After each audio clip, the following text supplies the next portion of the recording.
Tonight on the program, an exclusive interview with the UK's Minister of State for Investment on Thai-UK bilateral trade. Finland's Minister for Foreign Trade and Development on how Finland retains its ranking as the world's happiest country. And a close look at sustainable farming and tourism in Chai Nat province. Swadika, I'm Nad Bunag and welcome to This Week with Thai PBS World. Previously, UK Foreign Minister David Cameron visited Thailand to strengthen bilateral ties with Thailand. Last week, the UK's Minister of State for Investment, Lord Dominic Johnson, was also here to meet with the Thai government and businesses to strengthen bilateral trade and investment. In this special interview, we ask him why he sees huge opportunities for Thai businesses to invest more in the UK and what he really thinks about Seth's land bridge project. Prime Minister Sethha Thavisin recently met with the UK's Minister of State for Investment, Lord Dominic Johnson, in the hope of strengthening bilateral trade and establishing a free trade agreement between the UK and Thailand. Sethha did not forget to invite the UK to invest in his much-promoted land bridge project along with other industries. Lord Dominic commented that Sethha has been very active as a salesman in attracting foreign investors and sees opportunities for the UK to invest in Thailand, including in large-scale infrastructure projects like the land bridge. From my point of view, these big infrastructure projects are really interesting in terms of driving innovation. I'm hoping that if such a project goes ahead, some of our UK infrastructure companies are going to have the opportunity to come and get involved. So when it comes to my role being a salesperson, then I would like to sell UK know-how and technology when it comes to supporting countries in these big ambitions. So we'll see what happens in the future, but obviously we'd love to participate. Apart from Thailand's Prime Minister and Commerce Minister, Lord Dominic also met Thai business leaders during the UK-Thailand Financial Conference and encouraged more Thai businesses to invest in the UK. According to the UK's Department of Business and Trade, Thailand was the UK's 42nd largest trading partner as of 2023, accounting for 0.3% of total UK trade. As such, Lord Dominic sees huge opportunities. Among the challenges, however, are finding ways to remove market barriers and improving regulatory ties between both countries. My role's been really split into two, one of which is to promote the UK as a premier investment destination in the world, and also to showcase the government's determination to ensure that we retain that top spot. So it's an important sales role, also making sure that I've got good relationships with these phenomenal companies and these big brands who are investing in the UK. The second half really is to help our companies investing in Thailand have a successful mission and build their businesses to the greatest possible degree. So that's working with the local authorities in terms of removing market barriers. How can we make sure that financial services regulation works for them on the ground in Thailand? And then importantly, how can we encourage more regulatory tie-up between our markets, the London Stock Exchange, the Bangkok Exchange, and so on, to encourage more capital flow, because the investment opportunities between the two countries are highly complementary. Currently, there's no free trade agreement between the UK and Thailand. Nevertheless, Lord Dominic has high hopes that an FTA can be established in the near future, stating that strengthening trade relationship with Thailand is the UK's priority. Well, I love the fact people are talking about free trade. I mean, sadly, in the last few years, free trade's taken a bit of a back seat, and the UK is an absolute open economy. Our post-Brexit vision of Britain is a myriad of trade deals across the world. We've just done one with the CPTPP. We just initiated a new one with countries like Turkey and Korea. So having a trade relationship with Thailand is absolutely an enormously important priority for us. But the way you get there is by dealing with some of the foundation blocks beforehand. So the economic partnership that we have, the enhanced trade partnership dialogue that we're in at the moment, is going to lead to MOUs on different sectors. It could be healthcare, financial services, whatever it may be. And that will provide the basis for the reduction of barriers in areas, maybe medicine approvals, financial investment flows, and so on and so forth, that will then allow us to build on a free trade agreement after that. So the long-term ambition is absolutely to have as close a possible trade relationship with Thailand. Both countries will benefit from it. As to why he wants to encourage more Thai businesses to invest in the UK, he describes their economy to be very stable and predictable, which would benefit long-term decisions in terms of investment. He also thinks that Thailand has a strong manufacturing base in which he sees potential and opportunities in investing in sustainable energy and advanced technology. Nad Bunag reporting for Thai PBS World. Still on the issue of bilateral trade, last week, Finland's Minister for Foreign Trade and Development made the trip to Thailand to promote their business and technology. He talked to our reporter, Frank Hanshi, about how the quality of infrastructure, welfare system, and low corruption have made Finland the world's happiest country for 7 straight years. You might feel happy living in Thailand because of its cozy environment and relaxed culture, but Finland has been chosen as the happiest country in the world for 7 consecutive years. The quality of infrastructure and the welfare system satisfy Finnish demands, but the Minister for Trade and Development, Ville Tavio, told me that the most significant reason is the Finnish people's trust in the government. A low level of corruption is also the key. If you combine a statistic, like you said, there's a healthy life expectancy, but then there is also the level of corruption. There is the freedom index. All these combined. So Finland has a high trust in government and in official. People trust police. So actually, it's necessary to have all these institutions working the way that they are, that people can trust them. Since last year's index, Thailand has moved up to 58th from 60th. The minister said the Thai government could foster more happiness in society by improving the quality of infrastructure and the living environment. This year marks the 70th anniversary of diplomatic relations between Thailand and Finland. The minister expects more investment in the circular economy. Utilizing Finland's technology could help Thailand accelerate its development. And I think the industrialization of Thailand has moved quite well.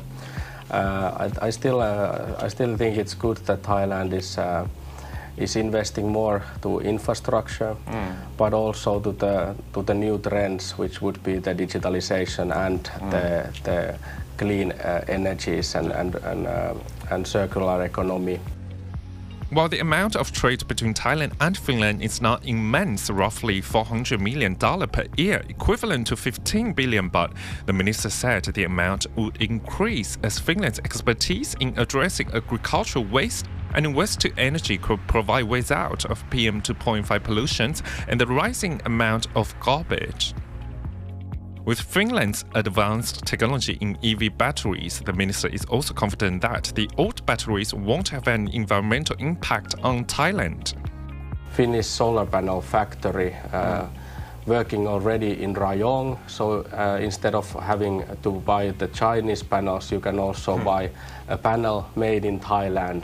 Well, you have to be prepared that the EV batteries, they have a life cycle also as a product. So when that comes to an end, you cannot just dump them on landfills or anything. That would be an environmental catastrophe, which has been done, somewhere in some countries. So Finns have a long-standing expertise on how to recycle this material and put it again into value.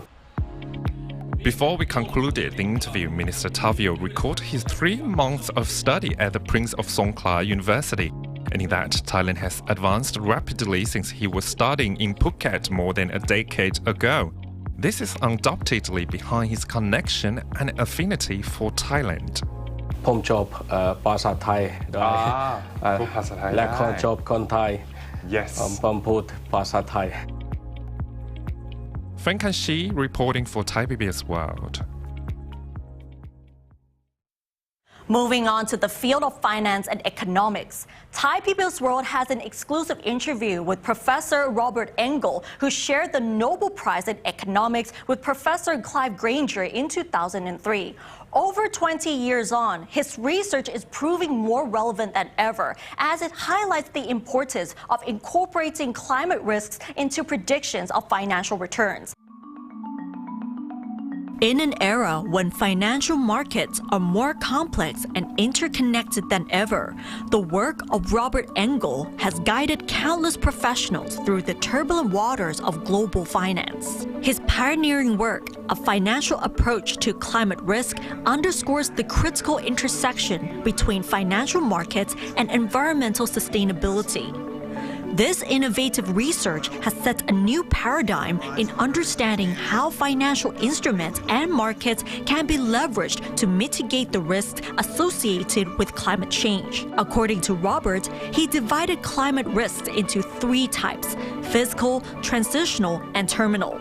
Today I talked about a third version of the risk, which is a type of transition risk, but it's particularly strong. I call it termination risk, because termination risk is facing industries that are producing greenhouse gases and ultimately will not be able to survive in a zero emission world. So we have various kinds of long-run risks in climate change, and asset prices today are affected by the long-run risks. And so what we're looking at today are asset prices, and that's why we call it a financial approach to climate risk. His innovative research has paved the way for a deeper understanding of the intricate relationship between financial markets and climate risk, providing a method for managing economic vulnerability in the face of environmental challenges. So public policy, I think the most effective way to slow climate change is to have effective public policies that give financial markets incentives to reduce their carbon emissions. What kind of public policies do that? Well, I talked about 4 of them today. One is to tax emissions. And so if you may have a lot of emissions, you pay a lot of taxes. And so therefore that gives you an incentive to reduce your emissions. A second one is to subsidize renewable energy. And so if you're going to build a power plant, you're more likely to build one with renewable energy capabilities than fossil energy because you get the subsidy. A third is to regulate. So regulations say, for example, you cannot buy a new gasoline-powered vehicle in California after 2030. That's a regulation. Well, that certainly changes the way companies build cars and the way consumers buy them. The fourth way is that the government might do nothing at all. They might just hope that the private sector is motivated enough to do green things, that consumers will voluntarily decide to buy products that are greener, that employees will prefer to work for companies that have a greener mandate, that investors will choose to invest in stocks that are green rather than stocks that are not. He has also been working in the Japanese ASEAN Bridges event series, conducting various lectures, seminars, workshops, and dialogues with leaders from Japan and Thailand, as well as from other ASEAN countries. The younger generation has most at stake for climate change. They are going to be alive and running the world when 2050 comes, and I think it's important they recognize what's at stake, and that I do think that this will lead them to think about innovations that are possible, think about public policies that are possible, and try to make sure that something positive happens so that they get the benefit of corrections that should be done now. Considering the climate risks and achieving sustainability are one of the main goals for many sectors, including in business. And now let's have a look at the other stories in our weekly roundup. The general debate against the government took place this week, accusing them for its failure to keep its election promises, undermining the justice system through double standards, and ignoring its policy statement presented to Parliament over 6 months ago. Move Forward MP Siri Kanya Tansakul criticized the digital wallet scheme that the government now has its back against the wall over the budget that is needed to fund the scheme, while Democrat MP Jurin Laksana Wisit criticized Prime Minister Setha Thavisin for trying to attract foreign investment when the country is in an economic crisis. The Constitutional Court has accepted an application seeking the dissolution of the Move Forward Party for consideration. The complaints and application were filed by the Election Commission after the court ruled in January that the party's campaign to amend the lèse majesté law was an attempt to overthrow the constitutional monarchy. The Move Forward Party has 15 days to submit its defense. Deputy National Police Chief, Police General Surachet Hakpan reported to a police station on Tuesday afternoon to acknowledge the money laundering charges filed against him. He was granted bail after about 4 hours of questioning. Surachet has denied all the charges and vows to fight the case in the court. He also said he is not worried that the charges against him may undermine his candidacy for National Police Chief when Police General Tawsak Sukwimon retires at the end of September. The Marine Department has ordered an urgent investigation into the blaze which broke out on a passenger boat floating near Koh Tao Island. An initial investigation has revealed that the fire started in the engine room, but the cause is still being investigated. No injuries were reported so far. April is one of the hottest months in Thailand, but it's also a very festive time. This year, the government is organizing the World of Songkran Festival, which is a 21-day celebration covering various local traditions across Thailand. Warisara Sahan takes us to Khao San Road, which is on the list of top spots for Songkran water fights. Songkran Festival usually lasts for 3 days, from 13th to 15th of April. But this year, the Thai government announced 21 days of World Songkran Festival to celebrate its recognition as an intangible cultural heritage by UNESCO. I am here today in one of the most popular streets for Songkran's holiday, Khao San Road in Bangkok. Well, this street is usually packed with people during the 3 days of Songkran. About it. I think it's exciting. I'm excited. Yeah. I don't know. Because so long as there's no negative, impact. I think it's really good. Yeah, I think it would be fun, but at the same time, I think it would be a bit annoying. You're just trying to go shopping, you're getting water thrown all at you. I think as a traveler, Yeah. cooler. Yeah, and for the businesses, because the travelers are going to be paying very much to the economy, so that's great. But I think for the people, it's very, demanding. World Songkran Festival would open a chance for travelers to explore Thailand further. And this is also an opportunity for business owners, as you can see here in Khao San Road. Events for 21 days of Songkran's festival are arranged for each week in 86 locations across the country. According to the Ministry of Tourism and Sports, Thailand welcomed almost 9.4 million tourists in the first quarter of this year. That is a 44% increase from the same period last year. And they are expecting more, especially during the Songkran holidays. And that could mean more work for the Thai tourist police.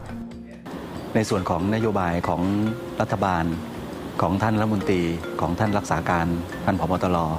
นะครับก็มีนโยบายในการดูแลความปลอดภัยนักท่องเที่ยวในช่วงของเทศกาลใน86แห่งทั่วประเทศในส่วนของกองบัญชาการตำรวจท่องเที่ยวก็จะไปประสานการปฏิบัติกับทุกกองบัญชาการ Additionally, Police Lieutenant General Saksira Pheukham has announced the new AI tracking system, which can track and identify criminals. He added that this technology has proven successful in a purse snatching case around Tha Phai Gate, Chiang Mai. This new AI tracker has already been put to use in Chiang Mai, Phuket, Khon Kaen, Pattaya, and on Khao San Road. The tourist police also has a 24-hour call center service operating in 4 languages, and they are planning to provide 3 more language services soon. ในส่วนของเพิ่มเติมของกองบัญชาการตำรวจท่องเที่ยวเรามีศูนย์1155ตลอด24ชั่วโมง5ภาษาอังกฤษจีนรัสเซียญี่ปุ่นเกาหลีนะครับเรามีช่องทางในการติดต่อกับศูนย์191นะครับแล้วก็ติดต่อกับศูนย์นเรนทรกรณีที่มีอุบัติเหตุต่างๆแจ้งเข้ามาก็จะสามารถลิงก์มาที่1155สามารถสื่อสารกับทางผู้แจ้งหรือว่าผู้เสียหายได้ทันทีแล้วภาษาเนี่ยขณะนี้ที่ผมนำเรียน5ภาษาไปแล้วก็จะมีภาษาที่ณขณะนี้ดูตามปริมาณนักท่องเที่ยวก็จะเป็นในส่วนของอินเดียฝรั่งเศสเยอรมันนะครับซึ่งมียอดการใช้จ่ายเนี่ยสูงด้วยนะครับซึ่งเข้ามาก็กำลังเรียนไปทางกระทรวงนะครับว่าจะขอเพิ่มอีก3ภาษานะครับเพื่อมีความพร้อมในการดูแลนักท่องเที่ยวในกลุ่มที่เพิ่มขึ้นมา The tourist police themselves cannot do this alone. Saksira explained that they have a training workshop for locals called the Strong Tourism Community, which teaches basic safety guidelines on how to help travelers who may be in trouble. The project will be implemented at 33 attractions and will involve 1,611 volunteers, including security guards, convenience store, and hotel staff.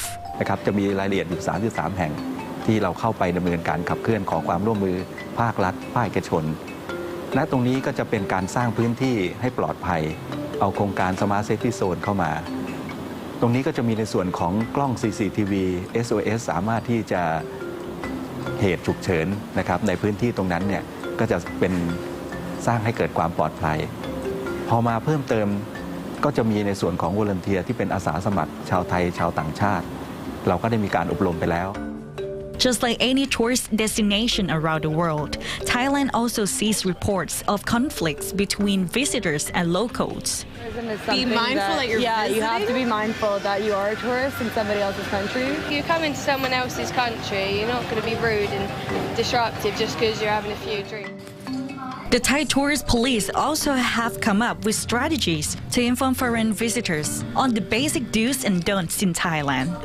กองบัญชาการท่องเที่ยวเนี่ยครับก็มีสโลแกนในเรื่องของเราเป็น your first friend นะครับเราเป็นเพื่อนคนแรกเพราะฉะนั้นเนี่ยเมื่อท่านเข้ามาก้าวแรกถึงที่ประเทศไทยนะครับก็จะมีการสแกน QR code ในเรื่องของสิ่งนี้ปฏิบัติได้สิ่งนี้ไม่ควรปฏิบัติดูด้นต่างๆในการสแกน QR code ตั้งแต่ที่เข้าสนามบินThe TTB Analytics Center predicts that the extended Songkran Festival will put 41.5 billion baht into circulation, a large portion of which will come from international visitors.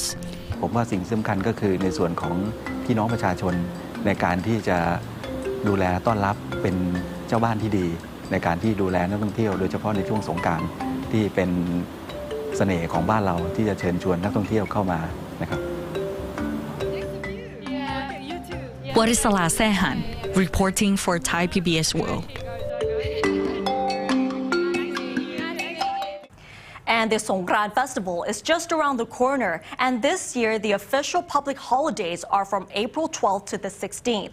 As it is tourism high season here in Thailand, our reporter At Bunyatat takes us to the beautiful province of Chai Nat to uncover the hidden gems of sustainable farming, handicrafts, and the local grain market. This is the first episode in our series, Charming Chai Nat.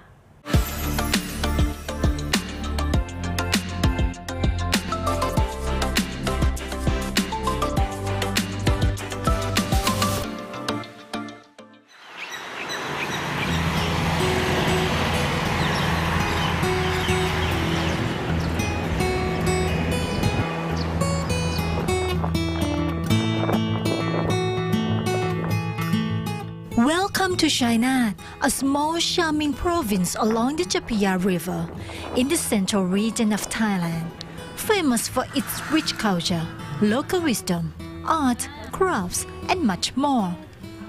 I'm here to discover what else there is to see and experience. This is Sapaya district, located in the easternmost part of the province. In addition to paddy fields, sugar palms, and the Chapaya River, this area is also known for its sustainable tourism. So, you might be wondering where they are. Just follow me. Around 75% of the land here is dedicated to agriculture due to its abundant lowlands and the 3 major rivers which run through it. Hence, more than 80% of the population here works in agriculture. One of the farmers here is Traisak Patamaratirano. He initially started growing organic rice for his family's consumption on his just under 1 hectare of land, which has since expanded to 6.4 hectares. His farming style follows the principles of the sufficiency economy, created by King Rama IX the Great, whom he idolizes.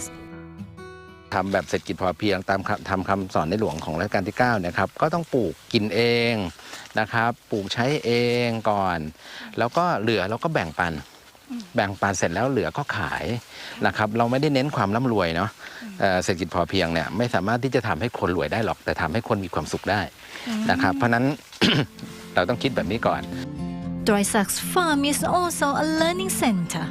It welcomes visitors who want to learn about the implementation of sufficiency agriculture. เดี๋ยวเราลองไปดูเนาะว่าส้มโอที่เราปลูกแบบปลูกแค่ตั้งใจจะไว้กินเองนะครับตามที่ในหลวงท่านพูดอะปลูกไว้กินแล้วที่เหลือเราก็จะแบ่งปันเหลือจากนั้นเราก็จะขายนะครับพอตอนหลังแจกก็แล้วกินเองก็แล้วไม่พอขายแตงกวาเนี่ยนะครับ There are various kinds of fruits and edible vegetation on this farm, all of which are grown organically.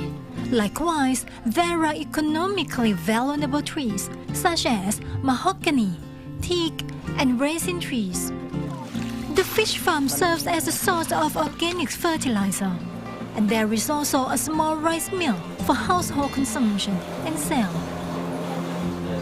The price of this organic rice is 100 baht per kilogram or 80 baht wholesale, while the investment cost of 0.16 hectares is less than 3,000 baht, which can produce approximately 350 kilograms of rice after milling. Essentially, Traisak can make a profit of around 25,000 baht per 0.16 hectares. Next, let's take a look at how the residents of Chai Nat have applied local wisdom to their craftsmanship. I met Jerojpon Gersem, the master craftsman of water hyacinth products at Ban Oi village. The knowledge of bamboo weaving has been passed down from older generations and has been adapted into unique handicraft items with support from a government agency, which involved bringing professional designers to meet the craftsmen. ทีนี้เขาได้บอกว่าจุดแข็งของเรามันคืออะไรจุดแข็งของเราจากอาจารย์ที่เขาพามาก็คือเขาบอกจุดแข็งของเราก็คือเป็นงานที่มันเป็นเอกลักษณ์ของเราคือความละเอียดแล้วรูปทรงแล้วก็ลายที่เป็นเอกลักษณ์ของเราคือลายมัดหมี่ซึ่งเอกลักษณ์ของเราคือลายนี้เราจะประยุกต์จากการทำจากผ้าออกมาเพราะว่าสมัยก่อนบ้านเราพ่อแม่วิทยาเราก็มีการทอผ้าทอเสื่อมันก็เป็นวิถีชีวิตที่เราไปดูมาก็ประยุกต์มาใช่เราก็ได้จดสิทธิบัตร Unwanted aquatic weeds are turned into aesthetic crops, creating jobs and generating income for Ban Oi villagers. อเมริกาที่เราส่งไปอ่ะ Their work is sold in Japan and the US and is also popular among Thai and Chinese tourists. Shopping is done, so it's time to eat. In the next episode, I will go to a green market and taste the delicacies of the local cuisine.